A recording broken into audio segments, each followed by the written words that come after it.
what's up, fellas? I'm here with Saint Stereo, longtime comrade of mine, friend of mine, occasional theory dispute.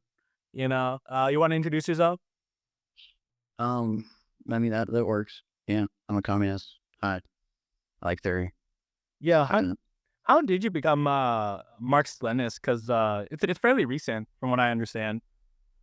It was like last February was like when I really kind of landed in the ML camp. But before that, I was a anarchist, anarcho-communist. Kropotkin was my guy, and I read State and Revolution, and I did like a analysis on history. I looked into Kronstein, the CNTFAI, into the Free Territory of Ukraine, saw that they did not work, saw why they didn't work, and once I read State and Revolution, I was just kind of sold on the end, well, and on Authority as well by Engels. That's a very. Basically, those Oh no, go ahead. once since I got those two books under me, it was like there was no denying it any longer. I was like, yeah, this is the way it should go. I think that's very Marxist, honestly, because Marxism is just like it's science, trial and error, study of history. That is just dialectical historical materialism, pretty much. Mhm. Uh, Yeah, yeah, you're probably the biggest Stalin stan on TikTok, though, in my opinion. yeah. I don't see anybody else as big of a Stalin stan as you. You even got the T-shirt and everything. I mean, someone got that for me, to be fair. Oh, okay. Yeah, You yeah. got that T-shirt. And there's a package got mailed through Amazon. That's all I know. Like I have I have a wish list up of stuff, and like someone like if you buy stuff, they can send it to you. Yeah, so I think no idea. they're a pretty good duo. You know, Yeah, the guy who loves Stalin and the guy who looks like Stalin. You know, kind of. I look like a young Stalin, I think. I would say I look like Stalin. Yeah, no, I don't. Oh no, you don't think so? Oh, Okay. yeah, no, I do. No, not yeah, maybe hair, mustache, bit a bit, but not as Swing. quite as glorious. Not quite as glorious, yeah, but you'll get there. Uh, the world is getting crazy, though. I gotta say, and Yeah, especially today, because we've got the bombing in Tel Aviv, and then the general secretary of the Vietnam Communist Party, the VCP, died. really. Yeah, which is Damn. yeah. This is real. No, go ahead. Now go for Israel. You, No, we are. Israel is such a fucking funny society, in my opinion, because if Israel was smart, they would not be as openly racist and isolating as they were, right? Like if the soldiers were smart, if the politicians were smart, if the society was smart, they would not be as openly racist. They would be like George W. Bush, right? Um, It's not. It's not that I'm not sworn to because it's that the amount of protection that they've gotten and the amount of privilege that came with that made them arrogant. I think because like obviously they're. I mean, smart's subjective, but they're holding an entire swatch of land and somewhere they shouldn't be. So like it doesn't. I'm trying to say like don't underestimate their intelligence because they're cocky. I mean, Good propagandists. That's what I meant. If they were good propagandists, they would shut the fuck up. They would be like George W. Bush, where it's like you say nice words and then you do this evil. And what I really think is it's the issue with fascism is that fascism is such a indulgent, individualistic ideology. It is the ultimate emphasis of liberal individualism that it just leads fascists to so often shoot themselves in the foot and eat themselves alive. Like if look at the RNC right now eating itself because Trump is Jewish or that his VP is married to an Indian.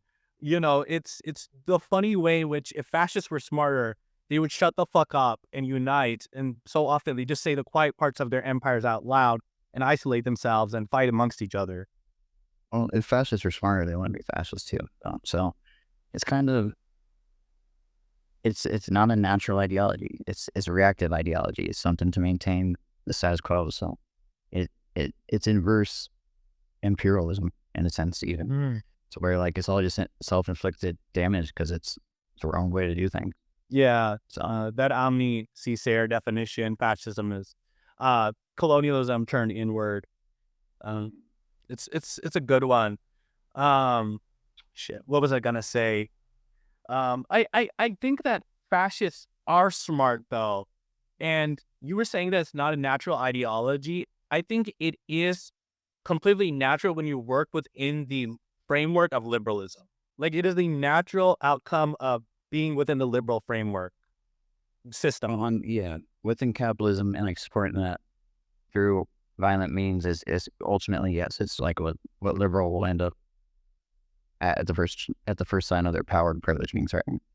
But I mean, like, it's not capitalism is an natural. Like, we're not meant to be individualistic. So like through that upholding that system, it's a yes, it's a natural outgrowth of liberalism and within the capitalist framework. But I mean, like, those things shouldn't be prevalent. They shouldn't be a thing, like in that sense. Yeah, But yeah. they might. I mean, is if we look at anything dialectically, is anything natural or is it I created? mean, everything would be technically then. Yeah. Yeah. Honestly, I don't know. What do you think is like the biggest enemy of us? Is it fascist? Is it left comms? Is it liberals? Is it? Am I just describing the same thing? Yeah, I was gonna say like it's all essentially the same. Like anything that's anti-communist is just different varying degrees of fascism. And fascism being the ultimate link antithesis to communism Hmm. would be our biggest hurdle that we eventually have to overcome. I get you. Is there like any group you think we could ever like ally with, like an anti-imperialist, progressive nationalist movement, or even like let's say like What like MAGA communism? oh I meant like in the third world. I didn't mean like in America. Oh, I oh, okay, yeah, yeah. like the No, then yeah, I mean, yeah, like I mean, I'm willing to work with anyone who's anti-capitalist, who's about revolution. Like, just as long as, well, I mean, not so much anymore because like after like studying how a bunch of different revolutions take place and what happens, like it's a lot of times, a lot of the comrade revolutionaries end up being more problems than not. It seemed like I feel like that like happened even like even at years and years after the revolution, like with Stalin, and stuff like that, like Khrushchev and shit. Like they ruined the USSR from the inside. So big lessons to be learned. So I'm more harder vetting, I guess now, but like still willing to work with anyone who says they're done for the revolution. yeah, yeah. I think also we need to be careful because I 100% believe that that old Comintern line that the Comintern gave out that first of all you should support the nationalistic bourgeois liberation, and then you should push for socialism. Got proved wrong so many times. Like who created the Long March, the KMT, right? Because of communist ally with the KMT. I think that old line was kind of it had its place, but I think really and there are certain situations where it's needed, like in Palestine right now, the Yeah. PLFP allies with the Al Qassam brigades and Hamas, but ultimately we need to ally with these people when it comes to it, but recognize that they will create a long march for us when it comes time. We can't let them get one on us. It's kind of like use them for their utility and then be done with them. I mean, if like, well, because there are places where the bourgeoisie revolution had to happen for the development of infrastructure. You can't do a peasant nation. You can't take that to socialism overnight, So, I think I think Maoists would disagree with you there. no, because they had a bourgeoisie revolution, Oh, you know, like in China, the Cultural Revolution. And you're right. You're right. yeah, I mean, like, so like it's all about material circumstances of anywhere. Like we wouldn't need that, obviously, but Palestine would at this time. They would need to like utilize whatever they could develop their infrastructure, etc. I mean, they're gonna have to in whatever ways that's possible, unless like China or well, really just China at this point, because like Vietnam was not really in the support development stage yet. But yeah, it'd be interesting. Yeah, it seemed like China was the only global socialist country left, and whatever disagreements you have with China, whether or not it's state capitalist or not even socialist, or there's some kind of reactionary. I think their ability to create a counter hegemony to America's unipolar capitalist grip on the world is a net positive. That doesn't mean we can't criticize China. We should be the biggest critics of China as communists. But we have to recognize that China is helping out so many socialist revolutions right now. Burkina Faso, um, Mali. No. Mali, the Sahel region, basically of Africa, Cuba. The Cuban Revolution would not have survived 1991 without China's aid. Mhm. Well, and then like they're also like putting major investments in infrastructure in Africa, and they're they're doing. It seems to me from all I've seen, and I am like not as well read as I should be on the subject, but everything I've seen, the laws I've read, the way that their government works seems like democratic centralism, and they're still following ML principles. Like I would, what I can glean. yeah, I was reading Lenin's plan for the USSR, and I was, like what his ideal vision was before he died, and I was struck by how similar it was to Deng, almost, or Mhm. Deng. It was to, to keep the NEP there, slowly build up the productive forces. And then he called it state capitalism. The It is the state capitalism. Yeah, what's what it is. Yeah. and the modern day Chinese, the CPC calls it socialism with Chinese characteristics. So I Mhm. think that is the major divergence, is that they don't accept that this is, and that's what my biggest criticism of them is that they act as though this is socialism and not a state capitalism that is developing towards a socialism. State capitalism developing towards socialist society would technically still be socialism. Like the transition from a revolution to, in socialism. So Oh, you're dialecticing my ass. no, but like, and then like, I really don't like, it's like, I feel like people are way too critical. And I feel like that criticalness comes from like a point of privilege in their current system. Oh. Like, that's why you get how we got MAGA communism. These people that have over and exuberant amounts of privileges, but are still workers and recognize class struggle, see that things need to change, but then try to like hinder it at the same time because they have their conceived or the perceived privilege would be lessened by equality to them. So like they like to shit all over China. That's where left comms come from. That's where anarchists come from, in my opinion. It's like different varying degrees of I know shit's fucked up and needs to change, but I'm not going to change it. Yeah. More Yeah. just I I I support China very much, but I keep on trying to criticize it while supporting it as much as I can. And I think one of my biggest criticisms is that China it's no longer really, it talks capitalist, right? You see any Chinese ambassador speech to the EU and things like that. I understand that there are material reasons for this, but they'll always say we want open investment, we want free trade, we want. I wish China would create more of a counter hegemon, just ideologically in the world. How do you feel about that? I think China should ramp up their revolutionary practices across the board. I think they need to kill more billionaires. I think they need to like take Alibaba. Like I want them to like get rid of the special economic zones, like all that. Because at this point, China is a fully industrialized nation. And I mean, like, I'm not going to say what they should or shouldn't do because I'm not there. I can't really speak Yeah. in depth about China's material conditions, but I can say that I want this done too. Yeah, absolutely. I want to counter to all this nonsense. And I don't think BRICS is it though, necessarily. It just seems like competing power doesn't necessarily mean, enemy of my enemy is not necessarily my friend kind of situation.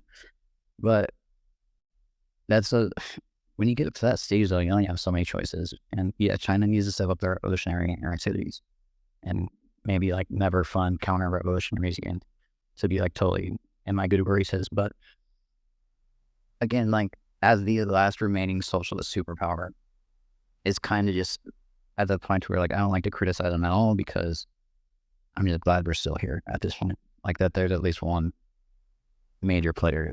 I mean, of course, DPRK is decent as well. Cuba's decent as well, but like the only one that could really go toe to toe and stand up stand up to any of the major powers is China. Yeah. I think China's and Dong's market reform, one of the it's actually done. The official, Is it really? yeah, it is. It's done.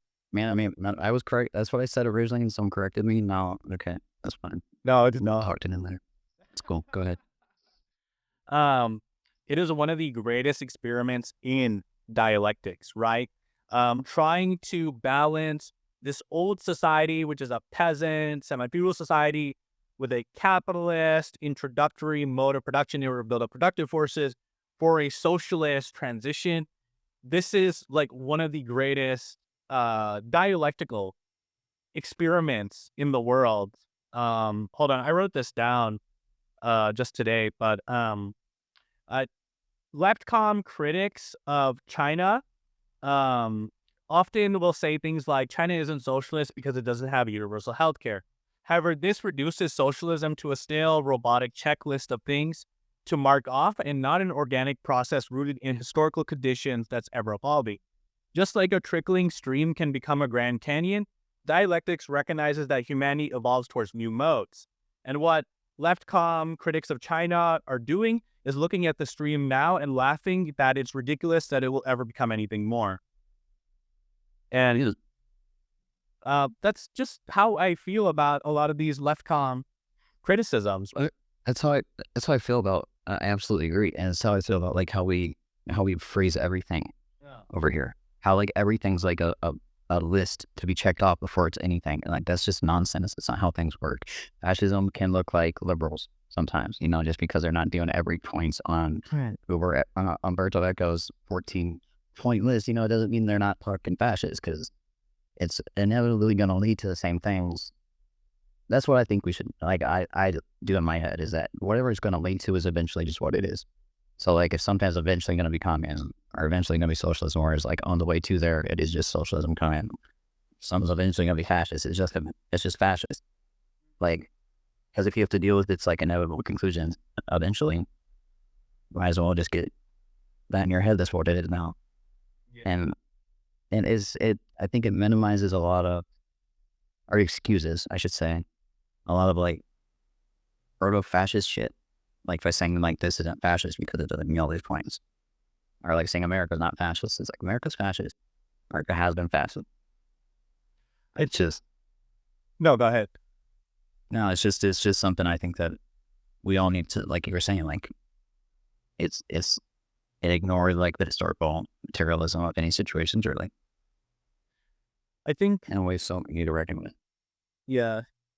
I think the biggest issue a lot of people have is that for them, ideology is not organic or living or ever changing. It's this static semantics.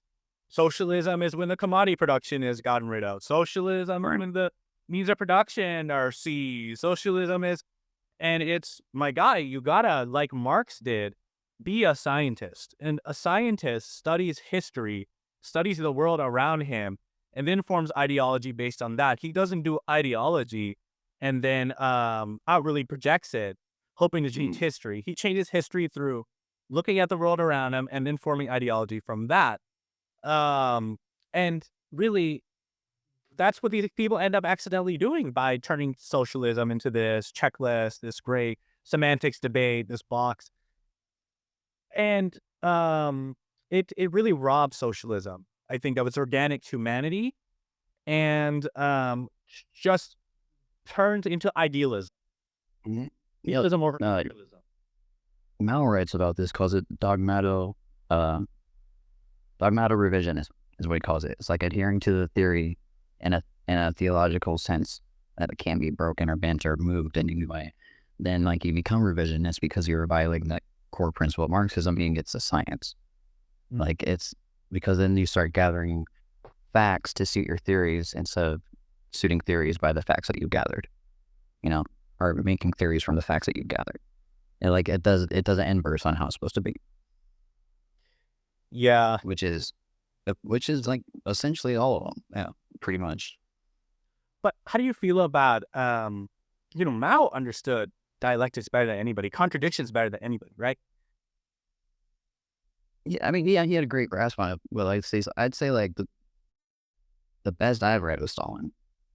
Stalin's Like, dialectical historical materialism is a mhm. very good explanation.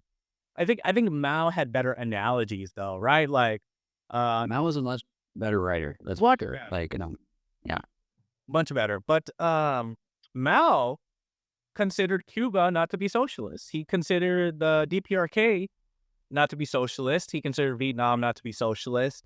The USSR post Stalin not to be socialist, and I somewhat am inclined to agree with him there. under the USSR. Yeah, yeah. Yeah. He considered the Eastern Bloc to not be socialist. So how do you feel about Mao's theories of social imperialism and revisionism? I need to read more Mao. Like, but it does seem to me that later in life, Mao got a little more orthodox than he should have, as far as it went to theory, and became overly critical of the movement. And it does seem to be like that. Kind of seems to be a pattern that happens. Like he's sawing out a little bit that way towards the end of his life, and to where like you get so ingrained into the theory, and you're so removed from the revolution at that point that you kind of just inevitably end up having some liberal shit takes. But like, I need to read more about it. But it seems to me like that's kind of a pattern, to be honest. I never thought in my life I'd hear somebody called Mao a liberal. I mean, like, he's not a liberal. He may have had liberal takes, um, maybe. I actually, what I've heard is that from other Maoists that towards the end of his life he became revisionist, such Yeah. allowing Deng back into the party. And then after his death, the Gang of Four obviously tried to bring back that anti-revisionist line, including his wife was one of the Gang of Four, I believe. Hmm. And then they were stopped. Stalin, I don't know how Maoists feel about Stalin towards the latter half of his life. I think they believe he made us serious mistakes and errors, right? They'd say like 80% of what Stalin did was right, is what Mao said. Uh huh. Like Mao put it like 80-20, like correctly Marxist, 20% fucked up. And I don't know the full fleshed out reasoning for that because I haven't read it yet. But I could see like them Great Purge being a mistake. I could see them thinking that possibly the Kulak's revolution was a mistake, or like the second revolution after for when they purged all the kulaks, etc. I could see like where they like Stalin wasn't directly involved in Caton or the Free Territory, so those won't really be an issue. But yeah, I mean, I can see 80-20 sounds about right for anybody. I feel like that's damn good marks if you ask me for revolution. Like that one's gonna be 90-10. I don't think I'd be amazing to get 80-20. I mean, the fact of the matter is, the reason that the USSR isn't here anymore is that there were some mistakes obviously made. Stalin didn't purge enough, dude. And then it purge upon. That's literally my takeaway from Stalin. It's like he should have just purged. Stop exiling motherfuckers, letting them run around the world and talking shit, and purge a little bit more. I'm sorry. Look, if they're going to end up like damaging the revolution to that extent, fucking just put them to the wall. What my best understanding of the purges is that it's not that Stalin didn't purge enough, it's that the purges were done incorrectly, right? A lot of the times there were so many opportunists in the purges, like Yezhov. Shut up. Yezhov. Wasn't Khrushchev involved in the purges? I believe so, right? Yeah, It- but that's my point. Like they should have purged Khrushchev. The fact that Maria and Yezhov headed the purges, okay. The purges were twofold, right? First of all, they were an organic movement from the bottom up. When what was his name? Who got assassinated that started the purges? Uh, Kirov. Kira. Yeah. When Kira was assassinated, the Moscow offices were filled with letters from scared people all over Russia that were saying there's some conspiracy going on. Let's get rid of them, right? And historian Robert Thurston has very aptly analyzed the Great Purges using post 90s data. The archives that were opened up, and what he recognized. What do you feel about Thurston? Well, no, it's the archives. I don't trust the archives as much as nearly as as much as people give them credence. Like there's like the Holy Grail. I just think there's a lot of misinformation that was like planted in there by Yeltsin, Gorbachev, etc.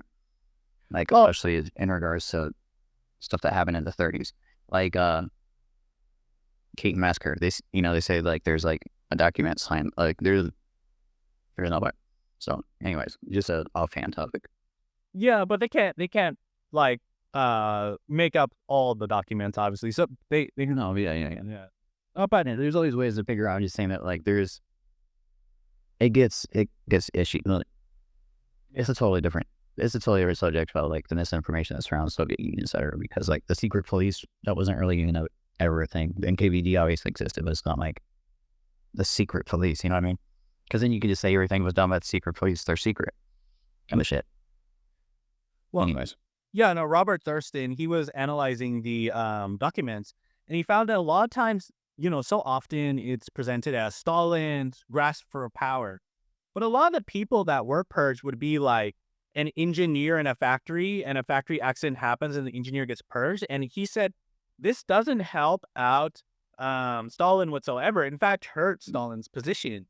And in fact, a lot of the times the purges would happen because workers within the factory knew how to use words and say like, you're a threat to the revolution, right? Towards somebody that wasn't really a threat to the revolution. So you can see it sort of being an organic ground up thing, but also it was utilized by it was utilized by counter revolutionaries to like destroy the Soviet Union from records is what they're called, I guess.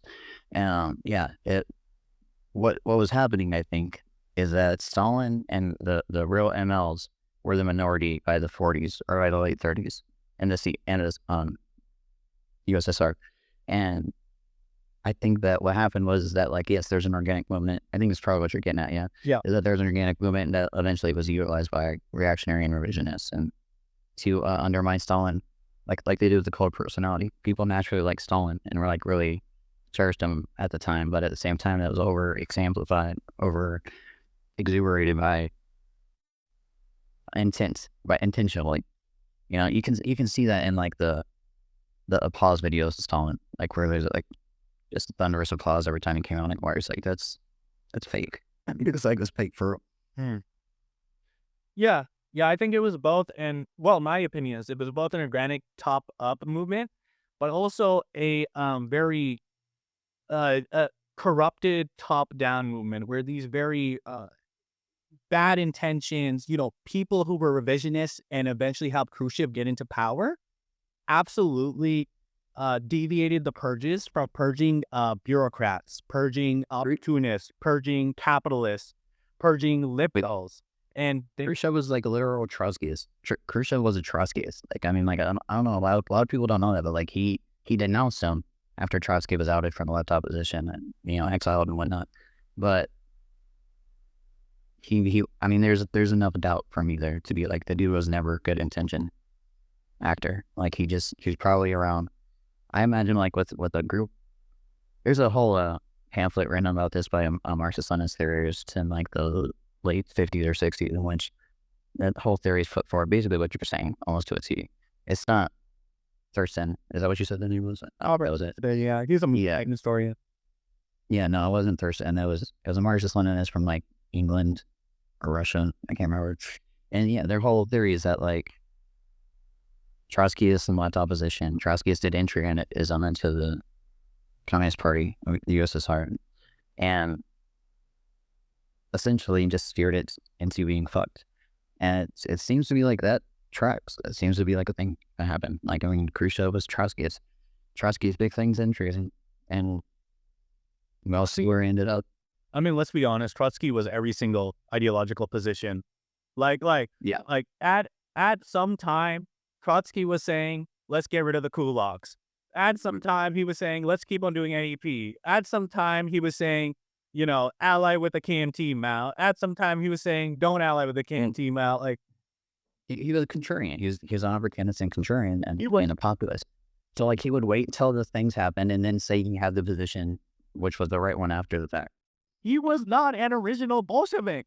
He was part of a left organization that, his followers so often act like he's the inheritor of Lenin. He was not the inheritor of Lenin. He was not a Bolshevik. He so often was against the Bolshevik in a leftcom opposition. He wasn't on it. He was an artist. You can look back through like the early 1905s and on the phone in 1905s and beyond then when he was writing theory, he was opposed to Lenin at almost every turn. At almost every turn. And they're like, oh, he's the real successor of Lenin. I was like, Lenin hated him. He wrote books about how much he hated Trotsky. That letter is fucking forged. Oh, the Last Testament? Yeah, the Last Testament. Dude, are the Testament of Lenin or whatever the fuck it's called? Last Testament of Lenin. Yeah, no, it's total bullshit. It's literally I want not even in Lenin. Like, Lenin don't even write like that. That don't even sound like Lenin. How the fuck is Lenin signing a testament after 2 strokes? Oh, and also, like, how's he, like, saying things that aren't the way the Soviet Union operated? You don't have a fucking inheritor. Like, what are you talking about? Like, Dude, as a monarch, no one inherits your position. Dude, it's exactly like, I was like, what are you talking about? This I'm about democratic centralism. is your niece, yeah, saying Sinise is following him. So we're just gonna take a little bit of break. Sorry, my niece is... Ask your niece for her opinion on the Stalin Trotsky split. What do you think about Stalin and Trotsky? Stop doing that. What about Stalin? You like Stalin? Yeah, me too. Trotsky? Do you like Trotsky? Or did you say someone? No, she said stop talking about that. As in, like, I don't like him. Yeah. Annoying is how a black legend has been created, right? Like Domenico Lacerda talked about that with Stalin, like this black legend where like he was this absolute monster that murdered millions, and ridiculous statements like Mao murdered more than Hitler. Okay, first of all, even if I take that at face value, right? A man attempting to do a liberation of peasants in which the peasants democratically participate in order to kill their landlords is completely fucking different, completely fucking alien from Hitler mechanically and industrially gassing people and invading Eastern Europe. Like, based on ethnicities. based on ethnicity. And that is completely different. Like, maybe you could argue intentions don't matter. But Or you can. Not really Jewish. Horizontally giving people democracy and giving them the ability for the first time in their lives to liberate themselves from oppressive landlords, and then that leads to a famine because they're uneducated and it's chaos, and it's a multifactorial. There's like a drought and everything, and these are peasants who for the first time are running things, so they make mistakes. What did Lenin say? They accuse us of making mistakes. Well, we're running things for the first time. Of course, we're gonna make mistakes. You know that. Yeah. It's something like that. It's yeah. Of course, we're making mistakes. We're doing this first time out. There's no map to know about this. Yeah. Well, as far as like the Soviet power speech, yeah, is that what we're talking about? Yeah. And then comparing that to a man industrially killing millions and then invading and killing people is insane, right? That is such a stupid fucking black legend. I tell people, my comrade on from Angola is in ages, but he says like he's like, you can't apologize for the damage done by an enslaved individual for when freeing themselves. Like if you kill a sharecropper or yada yada, our officers of the law, like that's not the slave's fault. The slave was just trying to be free. And that's kind of like, I want to apologize for people that went hungry. Like I'm sad it happened. I'm sad people starved, but like so many millions more were fed afterwards. Yeah, they ended regularly occurring famines. Mm-hmm. You have to look at that. Like 2,000 years of famine in China was ended. 2,000 years of continuous famine in China was ended. How many in Russia? Not that much, but like, I don't know if there's an actual... Well, China has that historical data. I don't think Russia had that sort of like... Yeah. Documentation to back that. But yeah, China did though. Just 2,000 years. The oldest written society and all that. Yep. Mm-hmm. But yeah, all documented. And then if you think about it dialectically, when one sociological system is switching to another society, it's going to be chaos. And when you add on top of that a feudal mode of production that is already food scarce, and the rapid need for development in an imperialist world, of course there's going to be famine. Look at how brutal the primitive accumulation of capitalism was, right? Look at how brutal that was. Is your niece still following you? Let's get her to say hi. Just acting like they're the same thing is just completely. It's annoying. It's annoying. It's more than annoying. It's disingenuous on some level. It's just not. It's not even a good argument, but everyone buys it, and that's like really frustrating.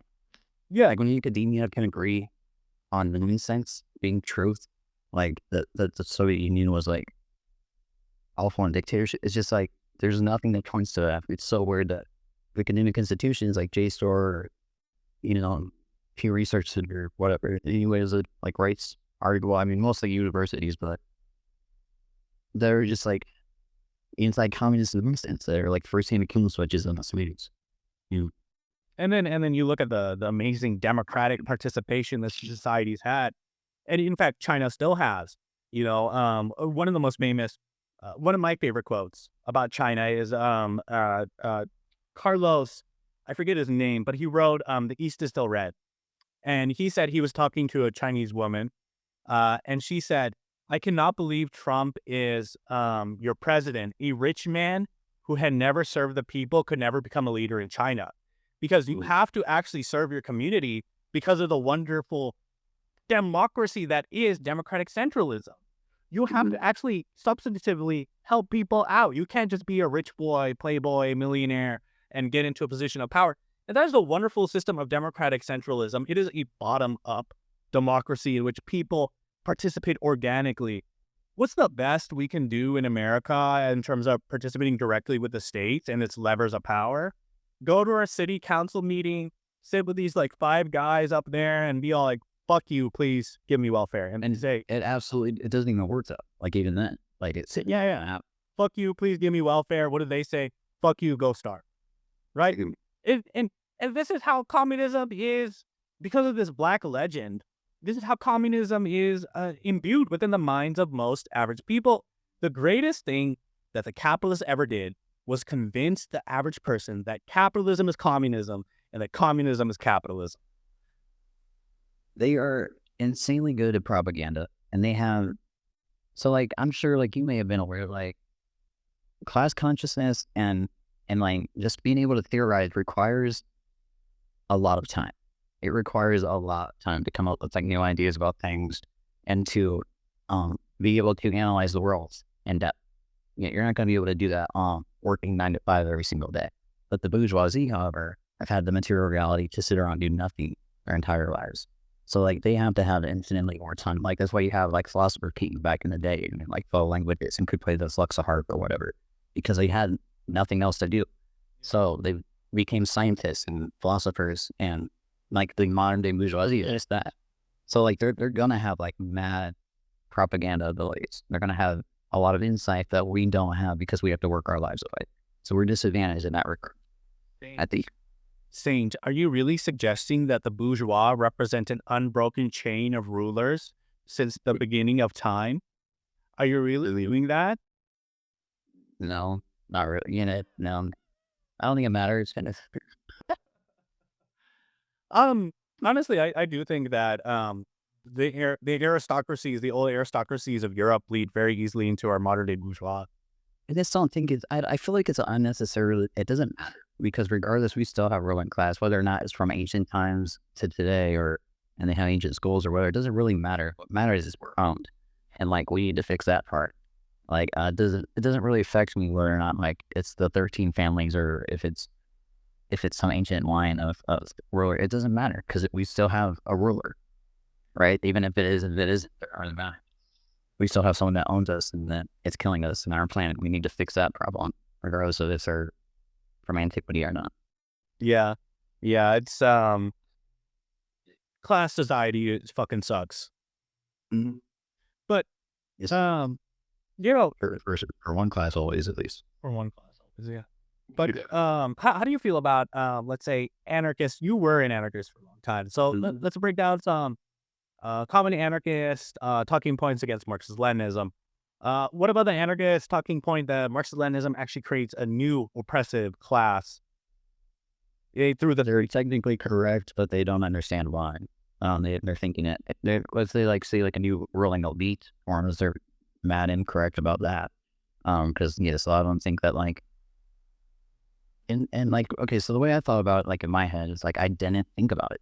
Like it just seemed like logic that you didn't have to think about. Like that these oppressive people took over a movement and made it into like another capitalist state, more or less. That's like how I feel like most anarchists view Stalin and any leadership around the world that has a government.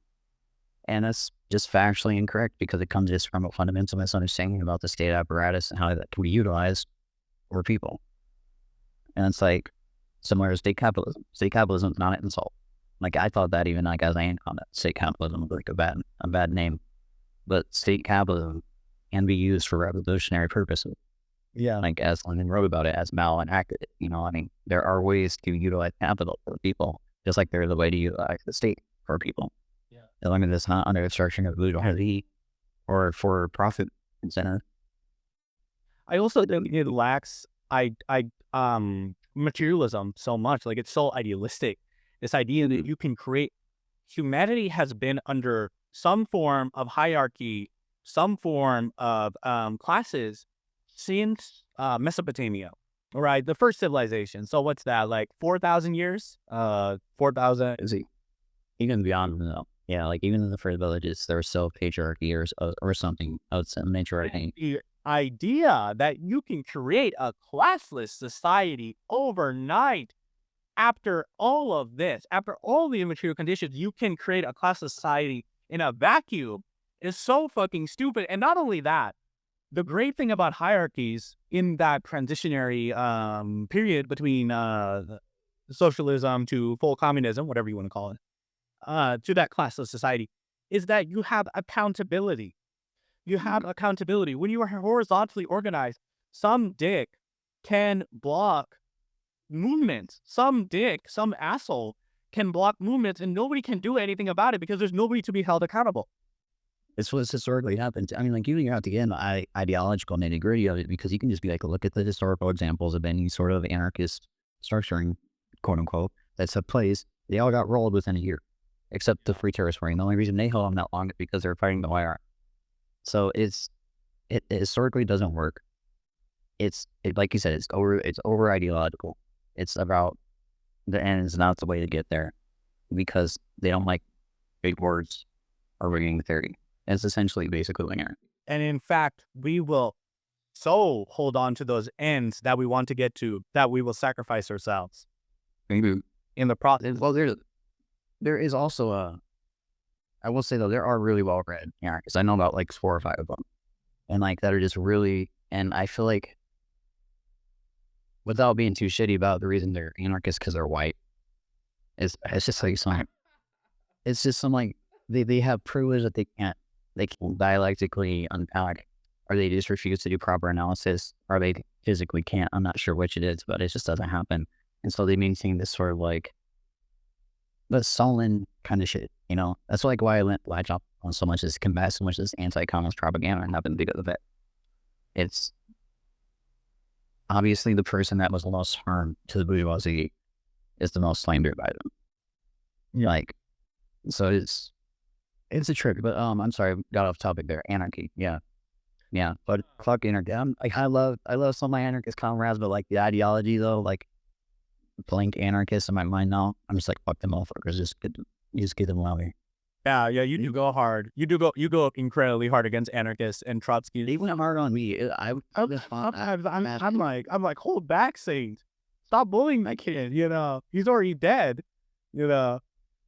Oh, it's like the reason I went hard on Trotskys or anarchists was because, again, like it was either Trotskys or anarchists that fucking went hard on me first. Like I'm not just like coming out swinging on people for no reason, but like people don't see those other parts because they're like DMs and shit. But like, and they made hate pages to me on Twitter. Like Bosch was commenting on me and shit. Like, is it Yeah, because nonsense. Yeah, You got bombs just vomiting on you? no one. Yeah, like once. Yeah, like I was on Twitter. Oh, the Yeah, it was like fucking malicious, problematic as fuck. I think I think Watch him. I think the issue is that they approach these states, right? When they say it becomes a new oppressive class with an elite and betrays a religion, they approach it from their still liberal understanding of the USSR, China, and they're unable to recognize and educate themselves about the truly participatory, democratic top. Both, of course, there were aspects of it that were undemocratic. Every single revolution is partly undemocratic. You have to be undemocratic for a revolution. Yeah, But both the top up, but also the up down participation, democratic participation through democratic centralism that these people had within these systems. But they still approach it through their liberal understanding of Stalin was a dictator, Mao was a dictator, and they snapped their which is it's wild because nobody who lived in the USSR ever says they didn't have choices and shit. And it's like never like a first-hand account. They're like, yeah, it was horrible and oppressive. No one ever says that unless they like live in the United States. So like people in Russia, people like they're like we had. It's easy. Like you can find them all over Quora, all over Reddit, or like anytime. Just type in a question about oppressive Soviet Union into a search bar and you'll pull up like a bunch of first-hand accounts of how it's not oppressive, and they'll have like a lot of examples. And yeah, to correlate to the stories, it's not just like a paragraph. Like yeah, it's so easy to find this information, but we have such a confirmation bias program into us about the world that we just disregard very obvious information because it contradicts our worldview. And so we end up with all these stubborn ass kids wanting revolution, able to like participate in revolution, but ended up like not doing anything because they want to wait for the perfect simultaneous world revolution that's never going to happen. yeah. Well, I also think that the Soviet Union, of course, committed many grave errors. I don't think anybody is denying that. And there are people who have and never did anything wrong. Really? Dude, I mean, like, all right, so like when I say someone did something wrong, it's like I would have done better in the situation. And up through Stalin, at the very least, up through Stalin, there's nothing I saw that I've been like, if I had the same material understanding that I could have done different. Like it looked like they did, for the most part, from what I've seen, the best possible choice they had at the time. Mm, mm. And so like, do I think they did? Do I think there was mistakes made? Yeah, of course. Yeah. Do I think they did wrong? No. Okay. Okay. But those, Yeah. I recognize that language is very important. I'm not saying it's good. Yeah, I'm sad. It's just Same. But yeah, this is just our hyperfixation communism, I think. yeah. Yeah. Well, yeah. Well, I mean, like, good reason. I mean, if you're gonna be hyperfixated on something, that'll be liberation. Yeah. Yeah. But I think there are people who, because of these mistakes, do have somewhat legitimate grievances with these governments. Like Give me an example. like Polish people, like the Polish uh, Soviet government was absolutely corrupt, neoliberal, revisionist. So you can Romanians, Ceausescu was absolutely revisionist, crazy. That system was crazy. So it's not that there was nothing done wrong, but what these criticisms so often, I think, forget is that, first of all, of course, the material conditions, everything, but also we learn from these mistakes, right? The Soviet Union is never going to be reproduced, and when you lobby these, the Soviet Union was a product of its specific historical conditions. And Absolutely. our job as a Marxist socialist is to look at everything great that the Soviet Union did, and then look at the mistakes that occurred that were either due to material conditions or due to bad policy errors, which once in a while it did happen, and to build a new socialism that dialectically takes the old lessons from the old and builds a new one. That's what Mao did. That's what Cuba did. That's what, and so the socialism that we are creating is not going to be exactly like that socialism in the Soviet Union, but we are going to be basing it off of the great lessons, the great achievements, the great theoretical forwardings, the great advances made by the Soviet Union. The Soviet Union laid down the foundation for us. It's not that we don't think they never did anything wrong. I mean, I'm not going to include we, but that they lay down the foundation for us for a new, better world. And no, that's pretty much it. No, absolutely. I 100% agree. Of course, like there's things that, but again, like I withhold critiques for things that I say I could have done differently or would have done differently or should have been done differently. And I don't really see a lot of that prior to 1953 and the Soviet Union. Beyond that, like I said, I preferred more. I would have preferred more. But like that's hindsight though. Like I didn't really have the same material understanding as they did at the time, so I can't really say that's even a critique necessarily. But when you change the whole mode of production and make the profit incentive just like a just moot. You just totally like moot that shit out. Like there's not a lot of, what am I trying to say? There's not a lot of reason to do wrong in that sense because like the rewards in society aren't there to like take that place out. What I would say was a wrong decision or a revisionist decision. That's why I think the USSR took so long to peter out after Stalin, because well, for one, state machinery moves very fucking slowly, and two, that you didn't have that same sort of easy, let's just do this corrupt path over here that we can like get one over on everybody. Like it was, I'm really trying to pin this down in my head, but like I feel like you probably know what I'm saying.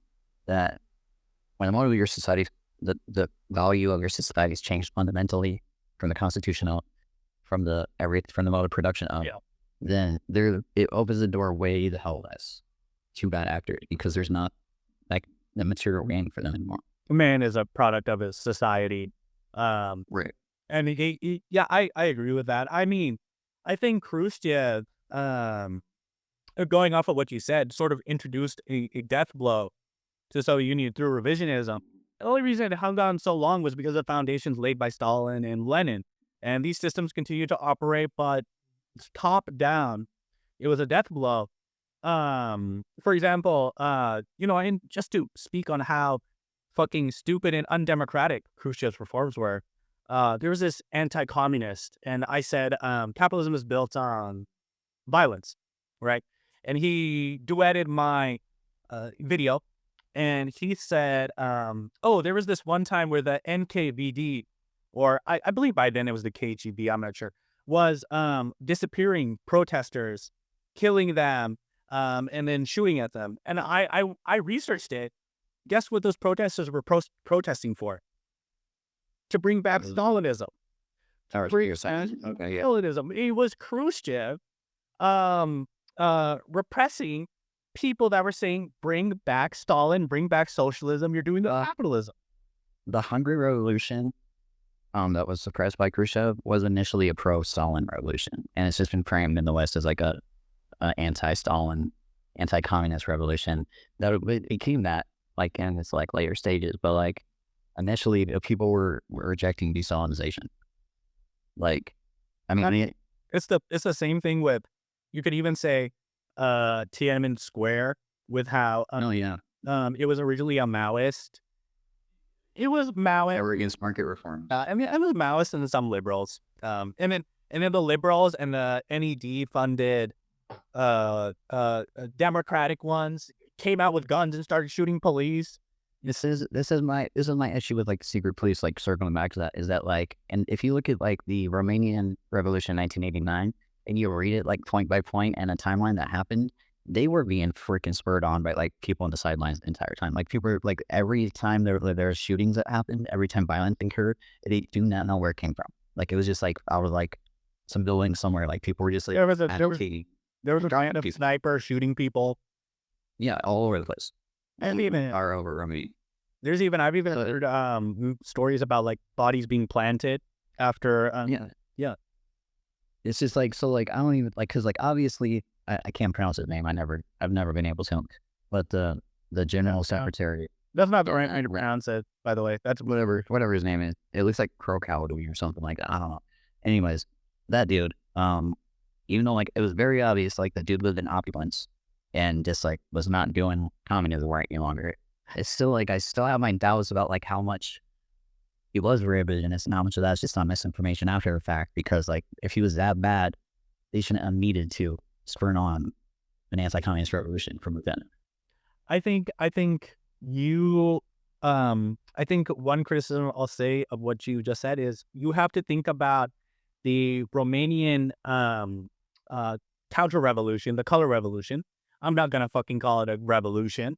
It's anti-democratic, but you have to think of it of Mao's analogy of the egg versus the rock, right? Change doesn't happen within the society unless there are internal contradictions already there, right? So if you put an egg in a rock under the same heat, the egg will hatch because it's got this internal pressure in it, but the rock will always stay a rock. That is to say that there were already these internal contradictions within Romania that existed, right? You know, Ceausescu making many mistakes, his government being just a complete fucking mess. But outside forces like the West, America, capitalism pounced on these, added pressure to it, and made that chicken hatch, which was counter-revolution. No, that's more or less what I'm saying. Yeah, this is pretty much what I mean. Is just like I said, like it's obvious like he wasn't doing shit right, but like I do still wonder like because we're so inundated with bullshit. It's just it's almost impossible. Like I had the trouble with like a few months ago where I asked you about modern day Russia because I was like I just don't know what to believe at this point. Like because how can you really know? I guess until facts are laid bare. It's just sometimes it's not around. So I'm not. Yeah, like So yes, I agree with that analogy always. Yeah. yeah, I mean, No, so many people on the left were saying before the Russian invasion of Ukraine that Russia's not gonna invade Ukraine, right? And they had good reasons to. America's said before that Russia's gonna invade Ukraine, and it didn't. It didn't materialize. And all the outlets that were saying Russia's gonna invade Ukraine were coming from America.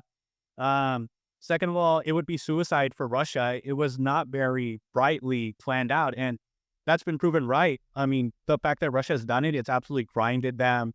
It's been absolutely stupid. The war's drawn on. And then, thirdly, Russia was building up troops on the border, right? And it's done that before and not invaded. And that was America's proof, right? So Russia's brought up more troops on Ukraine's border.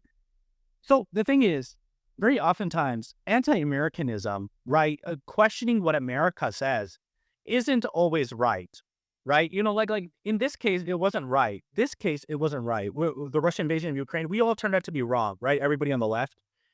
But, but so often it is. And the fact of the matter is, you should absolutely question Americanism. You should absolutely question the state doctrines. You should absolutely question and be skeptical of what America tells you about its enemies. And anarchists like Vosh, who I can't even call anarchists to some extent because he's so fucking liberal, cannot do that. They can do anything critically. yeah, that is pretty much anarchy though. It's just I mean like if we're being real, like if we're going to be real about it, like anarchy is in fact just like reactionary ideology. It's anti-communism. There's like you have one group of people trying to do things, do revolution in a very scientific way, and then you have other people being like, I don't like that because of this reason, and then forming all these different parties off to the sideline. Like, so anarchy is a way to read this. I think ANCAP's a valid ideology at this point. Like mutualism allows for capitalism, free market. ANCAP is a natural outgrowth of mutualism. Therefore, ANCAP is a valid anarchy.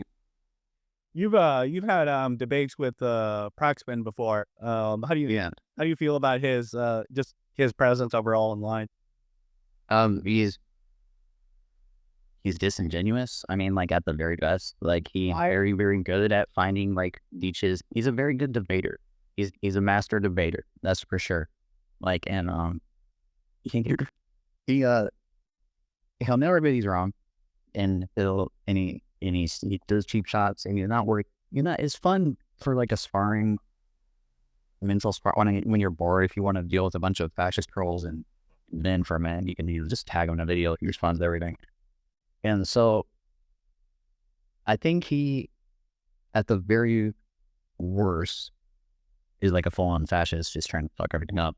At the very best, he's just a paid character who doesn't really give a shit about it. My opinion on Praxman is that he is a plant by the Koch brothers to spread as much misinformation as they can, so that while confused teenagers and middle schoolers end up fighting for capitalism, the Koch brothers can destroy the planet and blast off in their rocket ship. Well, I mean, that's not. If you look at his trail, if you look at the trail where Ben comes from financially, he's like a direct inheritor of Mises, like Rothbard. He's like the new Rothbard. He's just the current day iteration of libertarianism, which has always been funded from the bourgeoisie. Like it started with I forget what's called the Volkman Group back in the 50s. Mises was a part of, and then that's where Rothbard came from. Rothbard admits the anarcho-capitalism. We got Ben now. I think, you know what, I will say this. I do think he genuinely believes in what he says. I actually do think he does that. He doesn't argue genuinely, but he genuinely... That's what makes him a great debater, though. Yeah, no, people use the shitty thing. Yeah, I didn't mean he was like... But he is a stupid tool of fascism. Anarcho-capitalism will always devolve into fascism because these are men who are unable to do a class analysis of the state. Fascism, what is the state? A state is a tool of class rule that arises from themselves. Yeah. Primarily not. The sheets just get some shows. Oh, fun. You know, those... Yeah, you're cute. It is... No, but... Sorry. Yeah, it's a fundamental misunderstanding of what the state is. They act as though the state is something divorced from classes, from rule, when in fact the state arises only because there is class conflict and there's a class at the top and a class at the bottom, and the class at the top needs a tool to suppress the class at the bottom. He believes that the state is some vacuumous force separated from capitalism and the rich itself, and that capitalism is this force that exists outside of the state, when in fact it is completely ingrained in it. When you have a class analysis of the state of fascism, you realize that anarcho-capitalism is fascism. It is fascism because... No, 100%. Yes, because fascism, when you do a class analysis of fascism, is an ideology that arises when the bourgeois no longer have an out, when capitalism is in decay. And so they rely on fascism and the state to suppress workers' movements and implement in reactionary movements. And through the hegemony of patriarchy, through the hegemony of religion, through the hegemony of tradition, they implement that into society through a minority group that is losing power. Yeah. I mean, like, I can't really poke holes in that. I think also that the bourgeoisie are inherently against, in some measure, fascist groups, because like they're friends by convenience. Yes, it's an unshaky alliance is the best way to put it. Like a tentative non-aggression pacts between the two, because like it's a misguided workers movement that ends up ultimately reinvesting the system. But as far as like a capitalist goes, we live in their ideal world right now. I mean, they own everything. Like they literally have all the power. So this is their utopia. It's what we experience. They'd like us all to probably just be like this, and like fascism changes out of it. Neoliberalism is their utopia, pretty much. Yes, 100%. Exactly. So yeah, I mean that. I totally agree with everything said. Yeah, that they think the state arose as some, like, this is really what's true about libertarians. They think the state arose as some like negative force upon freedom, like it's some limiting inhibitor on their freedoms. You know, like they still think the world's ruled by monarchs, bro. Yeah, there's 100% what it do. That's a thing. Monarchism, like and then what do they call themselves? Menarchists, whatever. Menarchists. That's what it is. Monarchist. No, menarchists. Menarchists as minimum anarchy, minimum state intervention in anarchy. And it's just like it's a more stupid form of anarcho-capitalism. Menarchists. Yeah, it's on you. Anyways, but yeah, they have. But what's weird is they're intelligent. A lot of libertarians are intelligent. Like Ben's intelligent.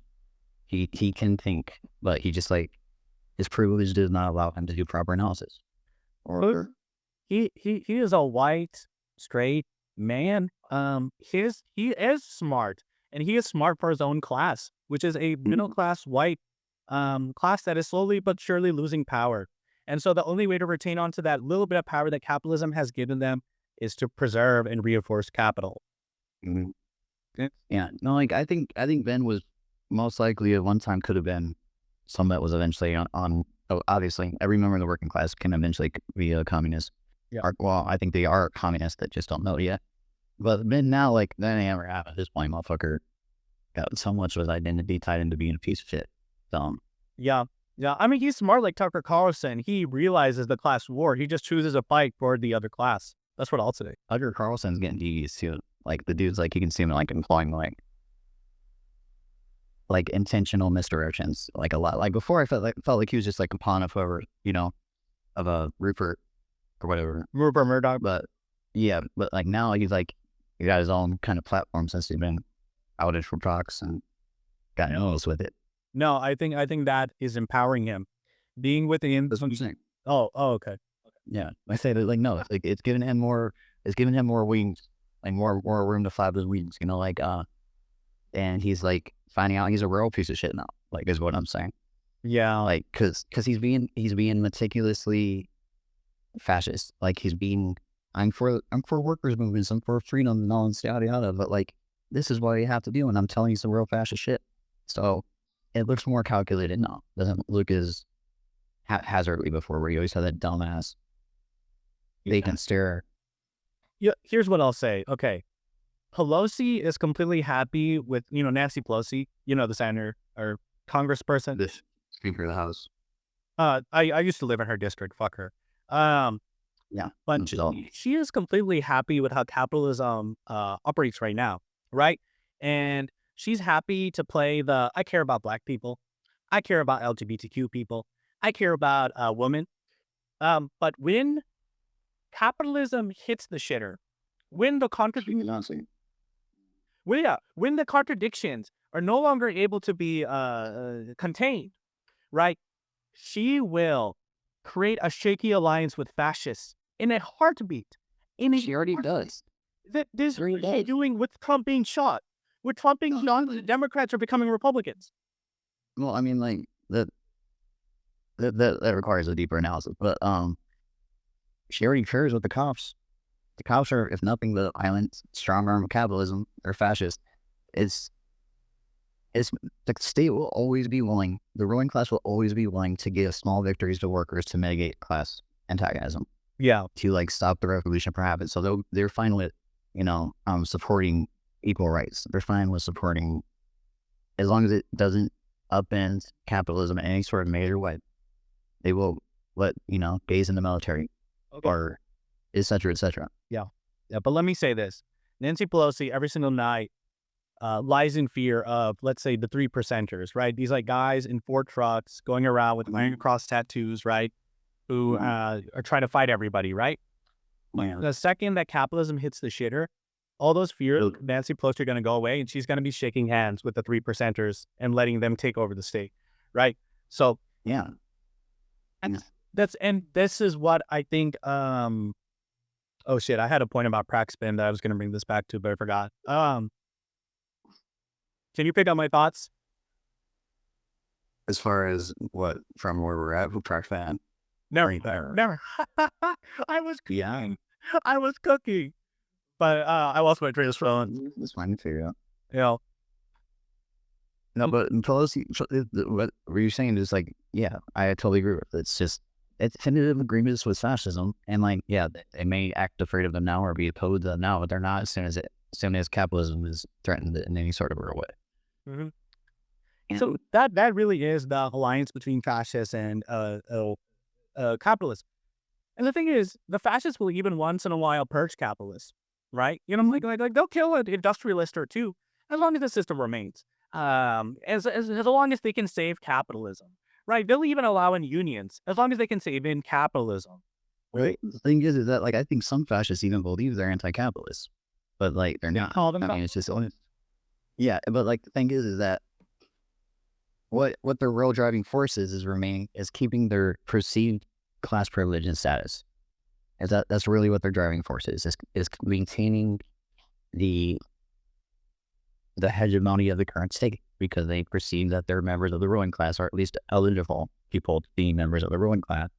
And so when they see that like capitalism is the way to maintain that, that's why they end up being pro-capitalist. So like I feel like they can start off like looking like leftists and looking anti-capital, but they'll ultimately always end up doing privatization, because that's the way to achieve their ends. Their true ends are just maintaining their status, which preserves all world order.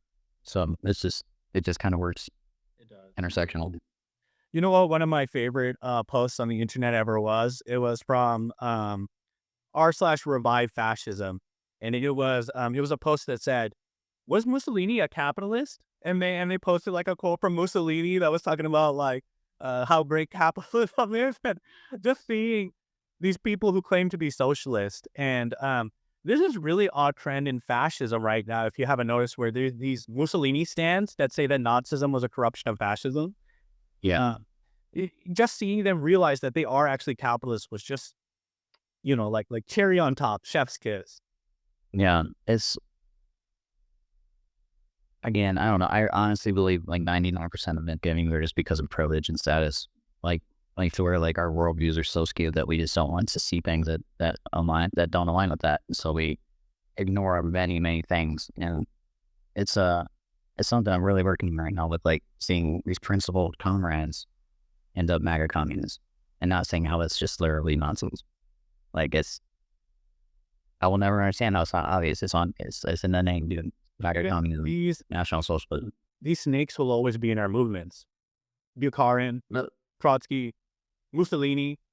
The, you know what Goebbels said in 1920? Um, Lenin is a great man, but the only person less great than Lenin is Hitler. They are always in our movement, acting like they're on our team. Oh, but like I think they think they're on our team. I feel like they're seriously just deluded. I mean, there are the people that like really call the shots that are definitely devious and malicious and doing things to like malign the movement. But I feel like most people that like probably join, the NSDAP or whatever, were believing that they were doing something to further better societies. You know what I mean? Hell, maybe even Hitler and Goebbels believe that to themselves, just to some extent. You know, Maybe. I mean, like, yeah. on some I don't know. I think like, well, on some level, Hitler definitely thought he was doing good. Like he did objectively, singularly taken in vacuums, decent things like ending human zoos or like, making an age of consent for Germany. Like those things on their own by themselves are good policy. building the Autobahn. Yeah, building the Autobahn, exactly. Like leave life better for some workers and shit, but it's it's the whole picture that matters. So obviously he he still um was a horrible fucking human being, and that needs to be recognized. But I feel like that's how people. Everyone's the hero of their own story, right? Right. Everyone thinks they're a good guy. No one's waking up thinking like I'm gonna do villain shit today. It's gonna be on. I mean, maybe one or two people, but like the gross majority probably think they're doing good things. And it's important to recognize it, not boogeyman people, because like when you boogeyman stuff like that, it makes it like so far removed, like fascism could never happen. And then like it happens because we think it can never happen kind of stuff. Like you have to reckon with history and you have to realize that these are human beings that were workers, that were people with good intentions that ended up in horribly fucked off places. And once you understand that, you can avoid ending up in the horribly fucked off places. Yeah. But do you believe he actually believed he was genuinely building socialism? Or was he bullshitting? But he always said his socialism was not Marxian socialism. Yeah. German socialism was never meant to be Marxist. It was never dialectical. It was never about class struggle. It was about making German workers live better. So you're telling me Hitler was your ultimate Bordegas? No. I mean, Borges was just a contrarian. He just do like argue, like so, Yeah. in lasagna, and he did Mondays. I heard historically, Yeah. for whatever reason. Yeah. Bordegas' whole movement is odd to me because they claim to be the true inheritors of Lenin. But their conception of Lenin is such a twisted, um, theory focused, but corrupted a version of Lenin that never existed. If you read about Lenin, he was a very organic revolutionary, right? He would say two things at the same time. He would analyze the working class movements of Russia, and he would say, okay, our strategy needs to be this. Okay, actually, change that up. Our strategy needs to be this, right? He would often work along. Lenin was, yeah, and like also what they need to realize is like Lenin wasn't a fucking god either. Like even like if like like it's just yeah, none of these people were. They weren't gods. And Lenin thought if the socialist revolution didn't take hold in Germany, that it was over. Like if it didn't continue on from there, it's like, well, he was wrong about that. So obviously people make mistakes, and I feel like it's odd how much we put some of these. They're just theorists, They just do theory. They're literally theorizing things and just doing analysis the best they can. They're not. They're not gods. We need to remember that. Yeah, I think Bordegism and ultra left is remain a completely unserious movement with no tenable real uh tangibility. Is it They the have definition of armchair theorists? yeah, they have no party. Clearly that. They have no ability to actually move workers or the state or anything. All they can do is sit on the sidelines and criticize everything. Everything. Good, bad, mediocre. They don't care. They sit on the sidelines and they just criticize it. It is always easy to criticize a revolution when you never do a revolution. Like, it's always easy to say, like, I would have done it this way and after the fact. We actually have to defend existing socialist structures. We actually have to defend people that in the material reality actually went out and tried to make the world better. And they're just like, well, if Ortega or Trotsky would have done it, it would have been yada, yada, yada, yada. It's like, well, it's shut down. They didn't do it. It didn't happen. This happened. We have to implement what happened. Ortega was a fascist. Ortega wasn't even enough of a threat to stay in prison under Mussolini. And he did not offer any sort of resistance to that movement. Gramsci on the entire fucking horrible fucking condition. Gramsci, in my opinion, is probably the greatest theoretician, the greatest Marxist theoretician in Western Europe. He's locked in jail. So the prison notebooks are profound works of art, as far as theoretically goes. And I haven't even gotten through There's too much. of it. There's too There's a lot. There's a lot of pages. And but yeah, after a while I'm just kind of because you'll get into analyzing interpersonal relationships and the dialectics it says in it. It might have been just dude, I ain't got time for this. I love so personal. Come on. I don't need to know about this. But yeah. Yeah, no. He is probably because he took Marxism's issues, like Lenin, Stalin, Mao, all had great conceptions of Marxism, but it became a little bit mechanical, in my opinion, that focused completely on the economic base. And he said, let's extend our analysis to also the superstructure. And so I think he imbued within Marxism an organicism that it had lost, not intentionally so, but just out of the conditions that these Marxists were operating in the East. But it's very odd, Gramsci, I will say, that a lot of Marxists want to replace Lenin with Gramsci. I think Gramsci works perfectly with Lenin, with Mao. Yeah. With Stalin, yeah, all of them. Yeah, he's just another addition to it. No, but if you actually study the history of Gramsciism, Gramsci thought, in the 80s, they tried to replace Marxist-Leninism with just simply Gramsci thought. Well, yeah. I mean, but that happens more than Gonzola does it too. Again, that theory, as far as I've read so far, is not opposed to Marxist-Leninism. Well, there's Maoism. Maoism deviates in certain aspects, but not really from the. Here's kind of my thing about the entirety of all of it. Kind of just wrap that up in a bow is to be Marxist-Leninism is just a science. It's just a science. So as long as you're doing revolution and you're doing the conditions of, or the doctrine of the conditions of liberation of the proletariat, and you're progressing forward with that core principle of liberating the working class in land, it's always going to look like Marxist-Leninism. It doesn't matter what you call it. You can call it anything you want. It's because 1 + 1 will be 2 no matter where you're at. It's just science. Here's what I'll say. I agree with what you said, but I think Marxist-Leninism is like a game engine, right? In every single country, in every single condition, is a different game engine with different laws. The base of it is the same. It's a scientific analysis, but the way that it operates is going to be different based on how the game engine's physics are in Russia or China or Korea or Vietnam or that's tied right into them laws, though. That's tied right into those laws. It's saying yes, you will have different versions of socialism. You're going to have socialism appear differently in different places.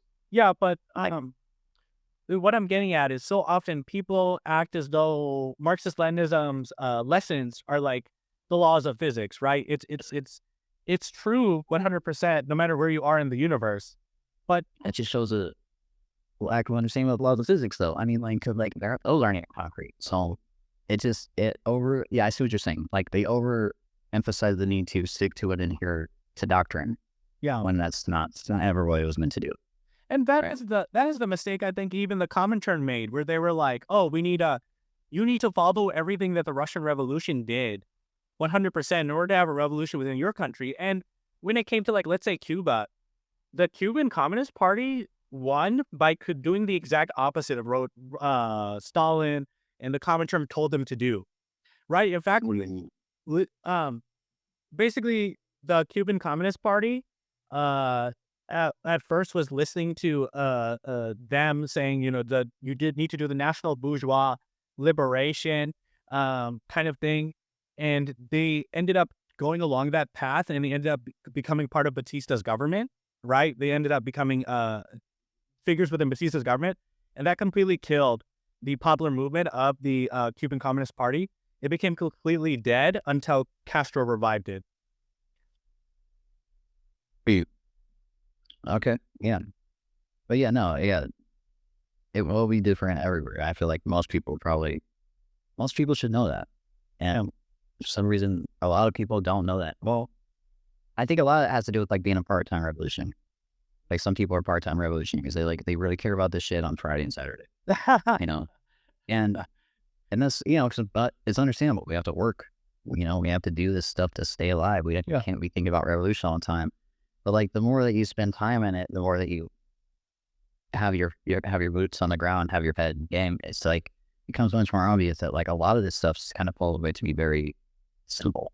Yeah. Where it just connects more in my head to where I'm just like, okay, this is this, this is this, this is this. So it all lines up much more perfectly.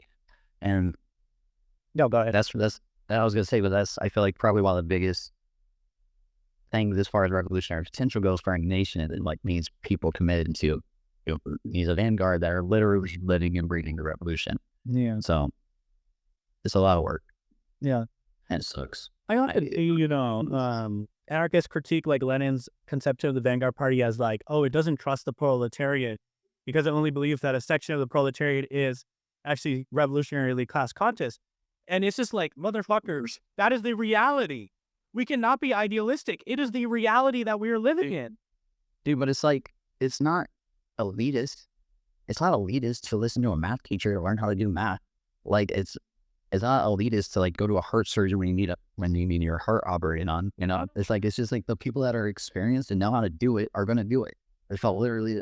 And not only that, it is reality. The reality is that there is only a small section of the working class that is revolutionary conscious, and the rest is inundated within the hegemony. Like that is, it is. We have to work from facts. We can't work from idealism. Right. Well, that is 100% accurate.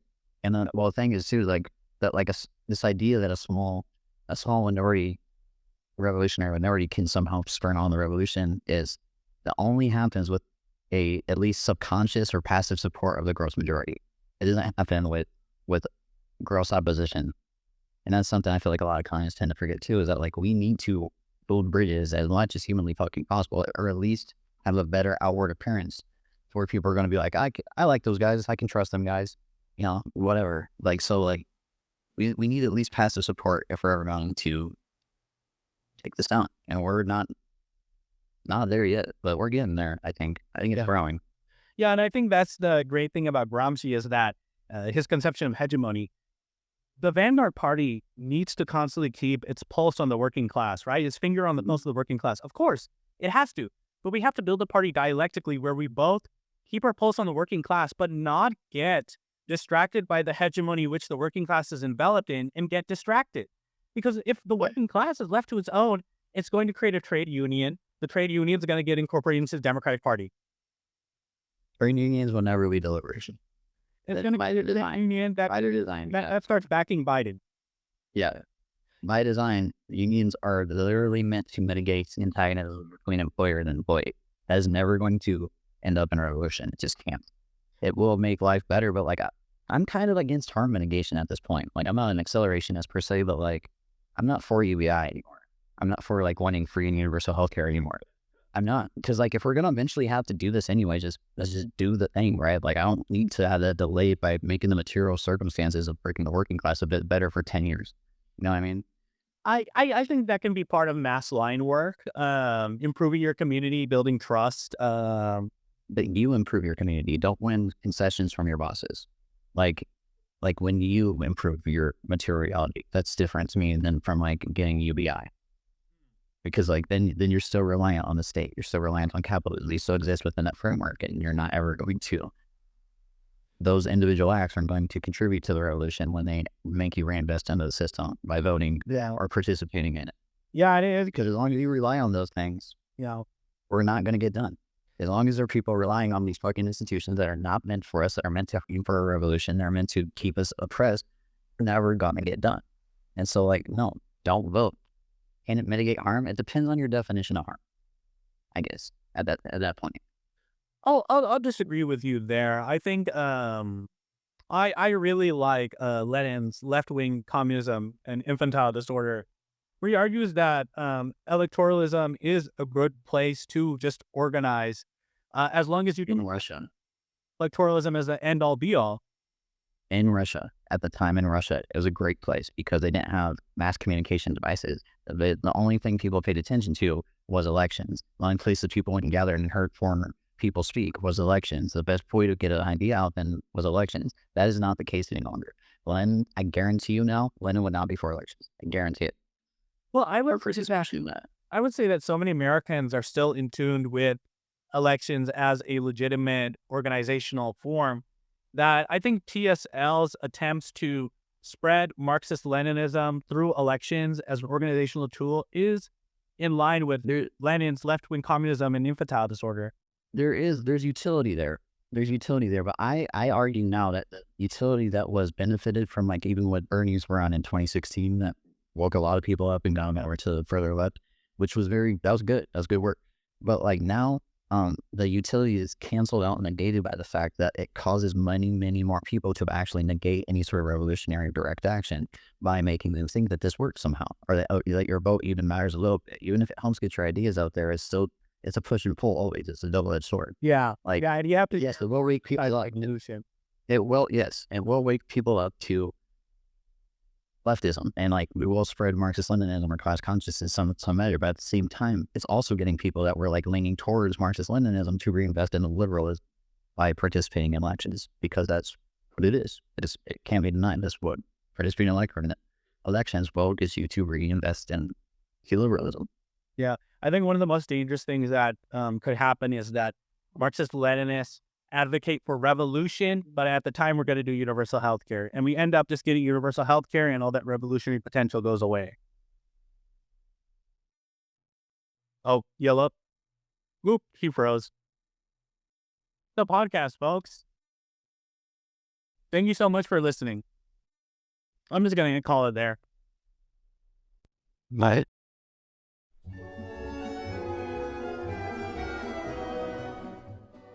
This episode of the Pokepreet Pod has been brought to you by our generous members on our Patreon. If you'd like to become one of them, go to patreon.com/thepokepreetpod. Thank you.